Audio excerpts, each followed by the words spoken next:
Ya, kita mulai ya, teman-teman. Assalamualaikum warahmatullahi wabarakatuh. Waalaikumsalam warahmatullahi wabarakatuh.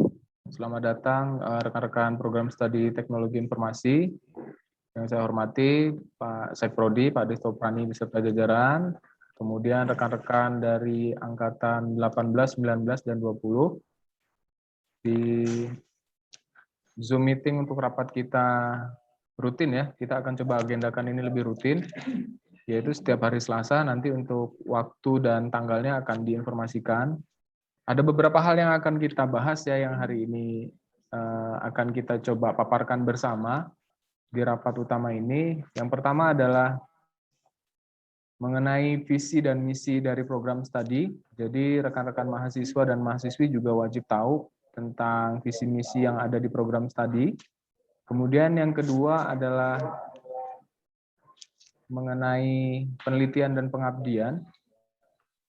Kemudian yang ketiga adalah mengenai luaran. Nanti masing-masing Bapak Ibu dosen dari program studi akan memaparkan masing-masing objek untuk dibahas secara rinci dan secara detail seperti apa konten-kontennya.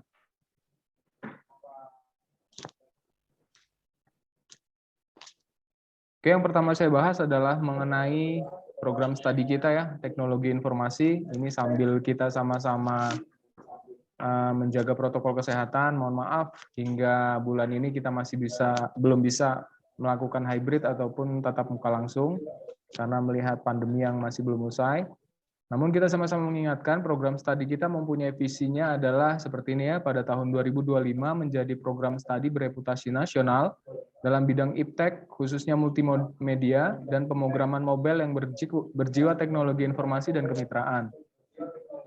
Visi inilah yang sama-sama kita dorong di program studi dan sama-sama kita pahami oleh rekan-rekan mahasiswa dan mahasiswi agar sama-sama tahu sebenarnya ketika teman-teman kuliah di universitas ini, di fakultas ini dan prodi ini itu tujuannya adalah untuk capaian ini. Kemudian ada 4 misi utama di program studi, yaitu menyelenggarakan pendidikan akademik jenjang sarjana yang memiliki standar kompetensi di bidang teknologi multimedia dan pemrograman mobile sesuai dengan kualifikasi KKNI. Kemudian yang kedua adalah melaksanakan riset yang menghasilkan inovasi dan penemuan baru yang bereputasi nasional maupun internasional. Kemudian yang ketiga adalah menyelenggarakan pengabdian masyarakat dalam rangka penerapan, penyebarluasan, dan pemanfaatan iptek di bidang teknologi informasi pada seluruh pemangku kepentingan. Kemudian yang keempat adalah menjalin kerjasama kemitraan dengan berbagai tingkat di tingkat lokal, regional, nasional, maupun internasional. Hari ini kita juga sudah hadirkan satu stakeholder ya, namanya Bapak Adi Jaya Saputra. Beliau adalah CEO-nya Metro Techno Solution yang memang bergerak di bidang teknologi. Beliau juga seorang asesor yang mempunyai banyak sudut pandang dalam dunia industri dan dunia usaha. Kemudian kita akan bahas ini refreshment saja ya teman-teman. Jadi mungkin sudah ada yang semester 6 ya, kayak angkatannya Ricky udah posisinya semester 6. Ketika di program studi teknologi informasi ini yang sebenarnya kita inginkan bersama, yaitu pemrograman berbasis mobile, kemudian multimedia, kemudian fokus di proyek khusus. Ada beberapa tools yang digunakan ya untuk decodernya, ada assembly, kemudian hingga Swift, kemudian untuk decoder, untuk beberapa tools yang multimedia ya, itu ada Filmora Go hingga Fitrim Pro, Anda bisa gunakan itu untuk mengembangkan kompetensi rekan-rekan. Untuk proyek khusus, ini proyek khusus posisinya ada di semester tertentu dan sudah diampu oleh dosen yang memang di bidangnya. Intinya adalah di proyek ini Anda mengerjakan. Oke, Assalamualaikum warahmatullahi wabarakatuh.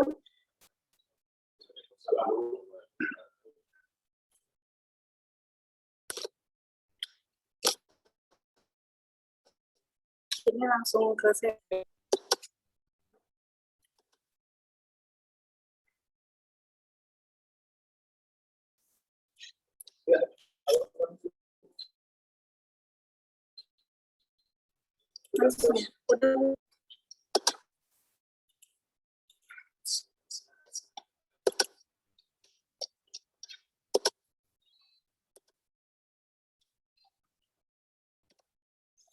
Oke, di sini saya akan menjelaskan tentang penelitian dan pengabdian. Di dalam penelitian pengabdian itu hanya memerlukan misalnya seorang dosen melakukan penelitian biasanya berkaitan dengan mahasiswa. Itu tentang pengabdian, tentang penelitian, yaitu visinya untuk memotivasi dan mengatakan mahasiswa untuk berpikir kreatif dan inovatif dalam melakukan proses perencanaan kegiatan penelitian berbasis pada bidang keahlian atau profesi yang ditekuninya. Contohnya, misalnya kalau kita melakukan penelitian karena kita adalah di Prodi TI dengan berbasis media, mungkin kalian bisa melakukan penelitian tentang Android, pemrograman Android. Oke, di sini ada target sasaran PKM juga. Di situ ada peningkatan jumlah macam dan ragam hasil kreatif yang berkaitan dengan kegiatan penelitian berbasis ilmu pengetahuan dan teknologi yang dilakukan oleh keluarga mahasiswa. Nah, di sini ada pemerataan mutu atau kualitas terhadap program dan hasil kegiatan penelitian yang dilakukan mahasiswa di bidang keilmuan atau di seluruh perguruan tinggi Indonesia, baik PTN maupun PTN. Di sini juga ada peningkatan kualitas penerbitan jurnal atau ilmiah yang dihakikan ya. Hak itu ada hak cipta yang dihasilkan oleh mahasiswa. Di sini jangka waktu pelaksanaan biasanya berkisar sampai selama 7 bulan. Paling lama itu efektif dari bulan Januari sampai dengan Juli untuk setiap tahunnya. Karakteristik PKM, di situ ada kreatif, ketetapan metode penelitian, sumbangan atau kontribusi informasi bagi kemajuan ilmu pengetahuan dan teknologi. Di sini ada catatan proposal PKM, yaitu perlu diperhatikan keterkaitan, yaitu misal judul, latar belakang, tujuan, batasan masalah, dan metode yang digunakan, itu ada kaitnya untuk di dalam penelitian pengabdian. Di sini juga perlu ada referensi pembanding yang berkaitan dengan topik penelitian yang akan dilakukan. Nah, perlu poin misalnya kayak proposal PKM-nya. Definisi apa sih penelitian ilmiah itu? Di sini ada sebagai proses penelitian dilandasi oleh pemikiran ilmiah didasari konsep ilmiah, teori maupun paradigma ilmiah untuk menemukan kebenaran atau menemukan konsep maupun teori baru. Di sini ada kaidahnya atau manfaatnya untuk penelitian. Di situ ada untuk mengembangkan atau menemukan hal baru, operasionalnya ilmu dasar yang menjadi acuan penelitian untuk menambahkan mahasiswa itu menambah ilmu pengetahuan ya. Kemudian cara cerdas memilih topik atau tema bisa dilakukan dengan melakukan penelitian awal. Yang pertama, yang kedua adalah brainstorming, yang ketiga merumuskan masalah yang akan diteliti. Langkah awalnya itu adalah keingintahuan. Yang kedua mencari informasi dan sampai menerima informasi. Di situ ada jurnal buku, maupun pengamatan orang atau yang di sana lah ya, diskusi dengan dosen, teman atau informnya. Di situ ada brainstorming, melihat apa ya, sebelum atau sambil atau sesudah melakukan penelitian awal, biasanya atau disebut dengan kristalisasi ide. Biasanya untuk menggali atau mempertajam gagasan atau hubungan antar gagasan pemecahan masalah yang akan istilahnya kalian ambil dalam penelitian. Kemudian ada dua kegiatan kegiatan utama yang menunjukkan pertanyaan. Biasanya yang digunakan itu di dalamnya menggunakan kata apa, mengapa, atau bagaimana, bisa juga berapa atau di mana. Di sini ada anatomi proposal PKM. Di situ ada urutan untuk melakukan penelitian. Biasanya kita melakukan pertama adalah judul, yang kedua itu kemudian kita mencari latar belakang masalahnya, yang ketiga perumusan masalah, yang selanjutnya tujuan kegiatan dan luaran yang diharapkan. Itu kegunaan sampai di situ ada nama dan biodata dosen pendamping. Kenapa di dalam penelitian mahasiswa itu istilahnya dalam penelitian dosen itu berkaitan dengan satu mahasiswa. minimal satu mahasiswa lah dalam pembuatan penelitian.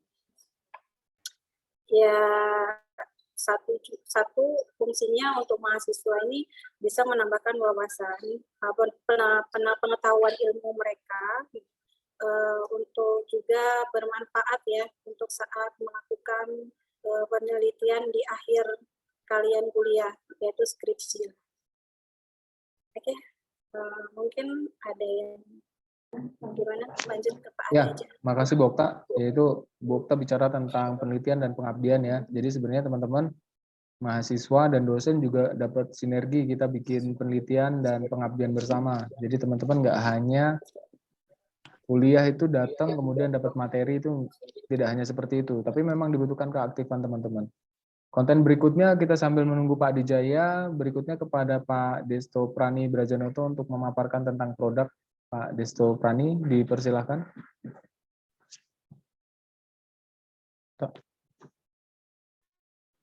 Baik, terima kasih banyak Pak Ari atas waktunya. Assalamualaikum warahmatullahi wabarakatuh.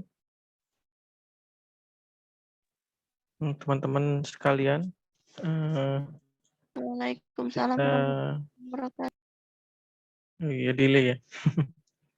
Oke. Saya di sini akan menjabarkan beberapa luaran ya.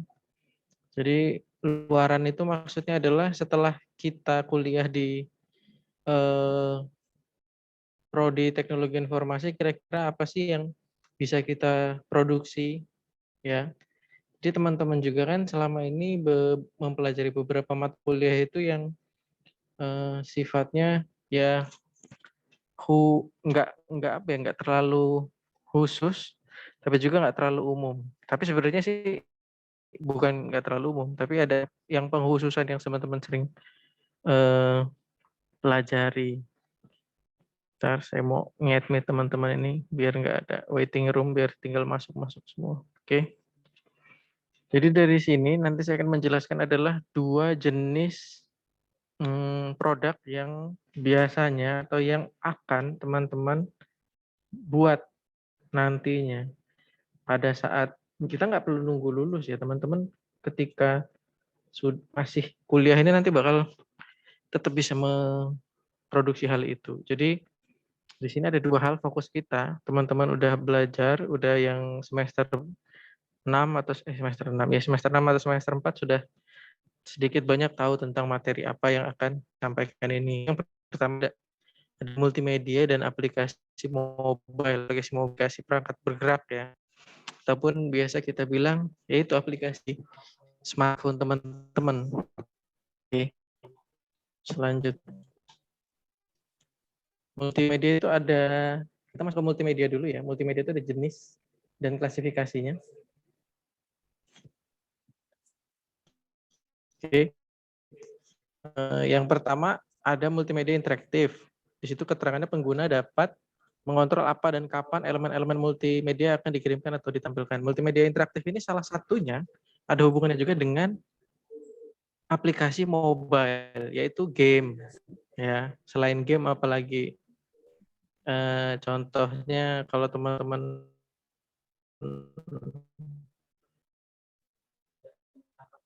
hal lain ya, kayak ya aplikasi Gojek juga aplikasi multimedia interaktif sebenarnya, tapi memang beda kelasnya beda.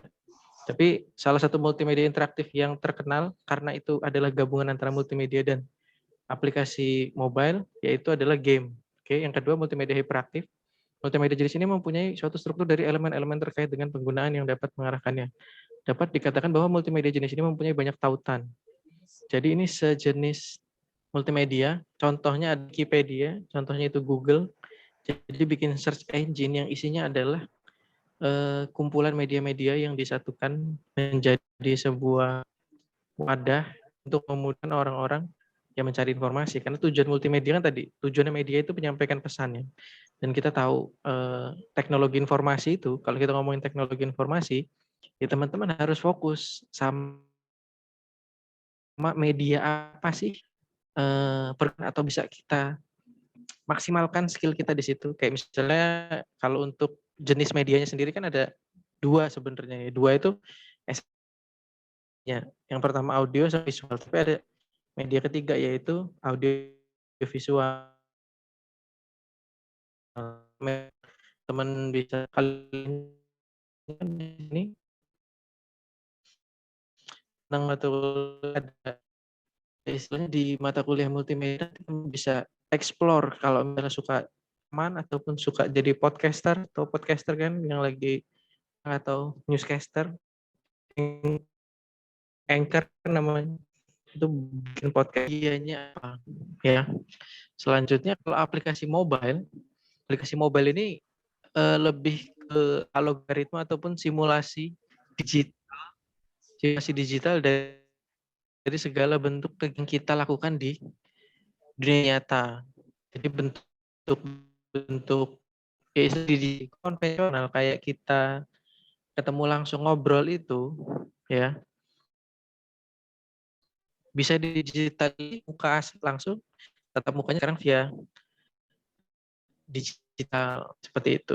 Enggak ketemu lagi di sosial media. Kesehatan ini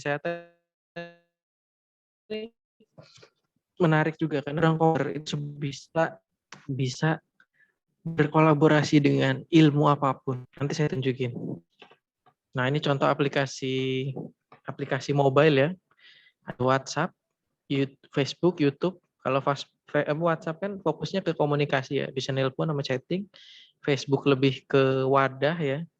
Wadah teman-teman berkawan-kawan. Terus YouTube di situ fokusnya dia aplikasi yang mengumpulkan video ya. Instagram agak beda yaitu foto. Gojek adalah salah satu aplikasi layanan yang muncul gara-gara nggak masalah juga sih, istilahnya salah satu inovasi. Jadi teman-teman kalau ngomongin teknologi informasi itu ya harus inovatif juga, kreatif juga. Tokopedia itu sama Bukalapak itu ya tadi, itu bentuk digital dari pasar ya kan, bentuk digital dari pasar yang teman-teman harus datang ke mall buat beli tas atau sepatu, sekarang udah nggak perlu lagi, udah tinggal buka HP aja. Jadi ide aplikasi mobile, apapun bentuk idenya, walaupun itu bentuk idenya kolaboratif sekalipun, kayak misalnya, Pak saya mau bantuin orang tua saya jualan kerupuk sama terasi dari Lampung Timur. Oh yaudah, nanti kan teman-teman belajar e-commerce tuh, gimana caranya bikin akun di Tokopedia, Bukalapak atau OLX, biar pasarnya tambah lebar, nggak cuma di pasar konvensional aja di daerah Labuan Baringga sana, tapi produk itu nasional, luar negeri ataupun nasional. Oke, selanjutnya ini salah satu bentuk atau jenis pemrograman ya. Nggak tahu deh. Sorry Ardi, gimana Ardi? Ada yang bisa dibantu Ardi? Maaf Pak, kepencet. Oke, jadi ini selanjutnya adalah jenis bahasa atau jenis algoritma atau jenis bahasa pemrograman yang sering digunakan. Di situ ada Apple, ada Android, ada Microsoft, ada BlackBerry, ada HTML5. Basisnya Java ya. Nah, nanti teman-teman juga kan belajar di pemrograman mobile itu ada satu aplikasi, kalau nggak salah React Native yang bisa teman-teman bikin aplikasi di situ terus bisa dipakai di semua platform. Terus ini salah satu produk Universitas Mitra Indonesia YouTube. Di situ ada video karya beberapa teman-teman dari TI ya, istilahnya yang senang bikin video langsung bisa teroptimalkan skillnya di sini, ataupun bisa sekalian eksperimen yang tadinya belum bisa terus tertarik, Pak saya tertarik bikin video tapi saya nggak bisa megang kamera, ya udah kita belajar bareng-bareng gitu.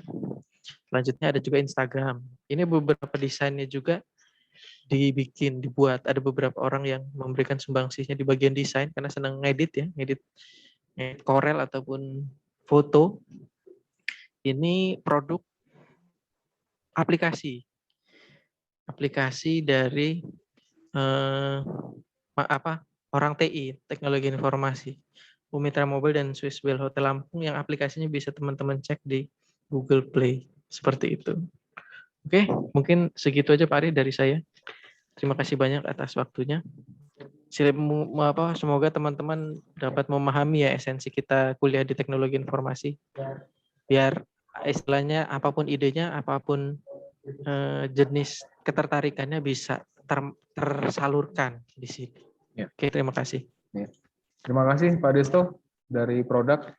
Luar biasa ya. Sesi berikutnya ke Pak Tengku Muhammad Fawati. Dipersilahkan mengenai HKI dan paten. Terima kasih atas waktunya Pak Hari Satya. Assalamualaikum warahmatullahi wabarakatuh.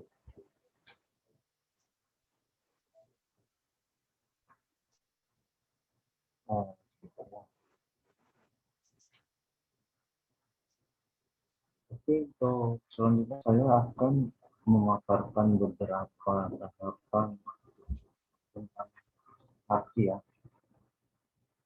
saksika dan paten.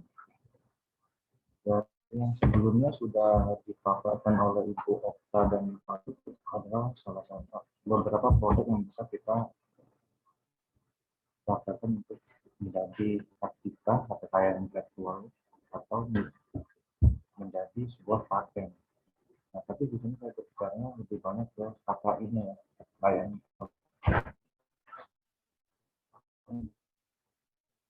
Untuk sementara ini dari kami akan mencoba mendapatkan aplikasi yaitu Universitas Mitra Mobile Persija dan Fisbel. Dan ada beberapa karya tulis di sini saya sebutin itu ya. Ini tahapan awal kami dari para BSPI yang akan mendaftarkan hak atas program komputer dan hak karya tulisnya. Ini lanjut tahap pertama yang akan kami kerjakan sementara adalah untuk mendaftarkan Mitra Mobile versi 2. Tampilan Mitra Mobile versi 2 kalian mungkin sudah banyak pamer yang sudah download di Google Play Store. Ini langkah awal saya untuk mengajak kalian tentang mahasiswa ini bersemangat gitu, sangat dibilang seperti Pak Desto tadi untuk membuat sebuah program aplikasi atau sebuah program hasil karya multimedia atau seperti yang telah dijelaskan itu apa tentang pengabdian atau penelitian itu nanti akan kita daftarkan. Jadi targetnya saya selanjutnya itu kita kolaborasi antara dosen dan mahasiswa. Kalian bisa siapapun dosen ataupun siapapun mahasiswanya itu bisa kalian pilih dosennya untuk dosen dalam pembuatan program komputer atau karya tulis. Nah, di sini selanjutnya kami pernah membuat suatu software ataupun untuk karya tulis. Nah, kalau kebetulan di sini saya akan membahaskan tentang di mata kuliah karya tulis. Kawan-kawan juga mereka sudah mengambil mata kuliah saya karya tulis, di mana saya minta itu kalian harus memasarkan sebuah proposal dalam pengerjaan suatu proyek tentang komputer. Ketika itu memang real dan apa yang menurut kalian itu bisa kita daftarkan ke terkait untuk mendapatkan atau siapa yang betul kita. Setelah kita mendaftarkan karya itu, tapi apa sih untungnya gitu buat kalian? Kalian ketika lulus tapi sudah mempunyai sertifikat itu, kalian tuh memiliki nilai jual, nilai jual untuk mengambil perusahaan itu akan lebih tinggi.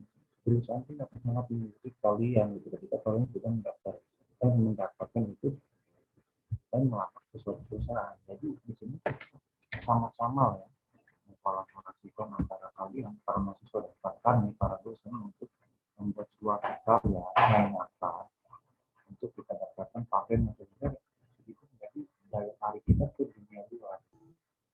Kita udah kuliah pakai di dunia tapi kita nggak ada. Itu saya pikir itu pengetahuan saya harus paten minimal satu yang punya mahasiswa itu dan kami dampingi baru kedokter untuk mendapatkan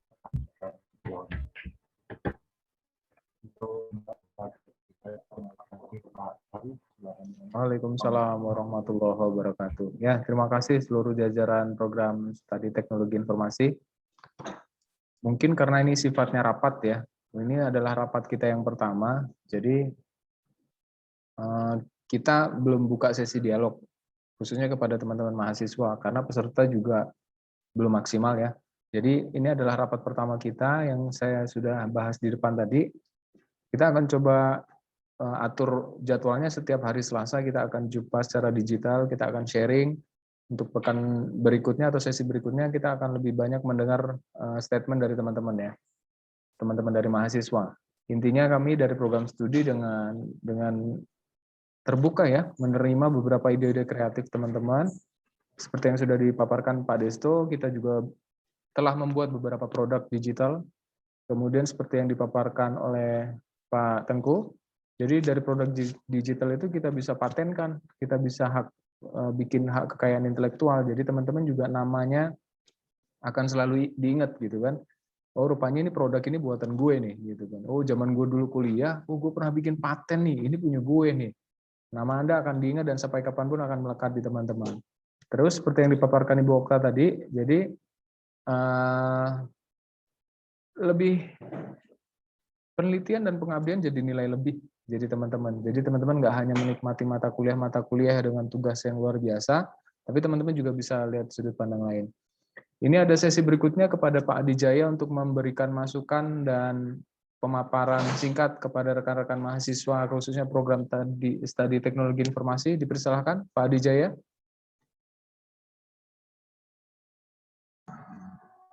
Oke, bismillahirrahmanirrahim. Assalamualaikum warahmatullahi wabarakatuh. Terima kasih banyak untuk Pak Ari. Mohon maaf ini teman-teman semua, suaranya apakah dengar di sana ya? Terdengar. Terdengar ya? Karena ini masih di jalan juga, ini lagi ada di jalan, jadi sinyal tadi putus juga.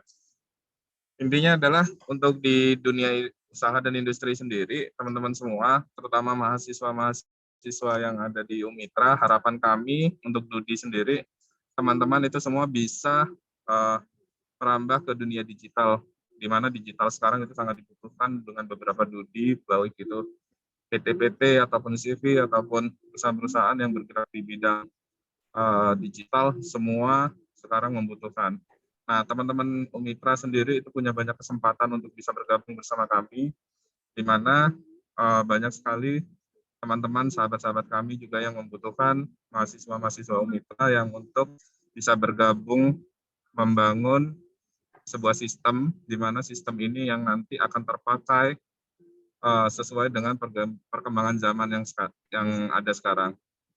Saya nggak bisa banyak menyampaikan informasi karena masih di dalam perjalanan, jadi harapan saya adalah Umitra bisa bersinergi bersama Dudi, yang mana Dudi-Dudi juga sekarang ini membutuhkan tenaga-tenaga profesional untuk bisa membangun jaringan digital yang ada sesuai dengan perkembangan zaman saat ini. Ini itu aja dari saya, Pak Ari.